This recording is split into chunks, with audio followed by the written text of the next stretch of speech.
Finally Khesari Lal Yadav एक नए गाने के साथ कमबैक कर रहे हैं भोजपुरी इंडस्ट्री में। हम ऐसा कमबैक इसलिए बोल रहे हैं क्योंकि आप लोग देखोगे कि सावन के बैक टू बैक 3 से 4 गाने खेसारी लाल यादव लाए, लेकिन कोई भी खास रिस्पांस नहीं दिया उनको। मतलब कि बहुत सारे कोशिश करने के बाद भी फ्लॉप पे फ्लॉप किए जा रहे थे। लेकिन आज वो उनका एक टीजर आया है जिसका नाम है, जिस फिल्म गाने का नाम है महादेव तेरे नाम। वेस्ट म्यूजिक से उसको छोड़े हैं। टीजर आज आपको देखने को मिल जाएगा, वेस्ट म्यूजिक पर जाके देखिए।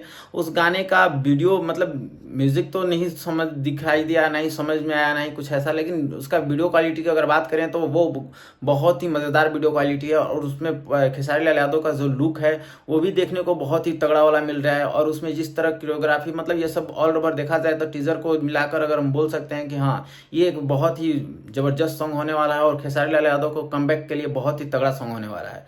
बाकी आप लोग को कैसा लगता है टीजर जाकर देखकर कमेंट बॉक्स में जरूर राय दें। और आपको क्या लगता है कि क्या खेसारी लाल यादव इस गाने के साथ कमबैक करेंगे?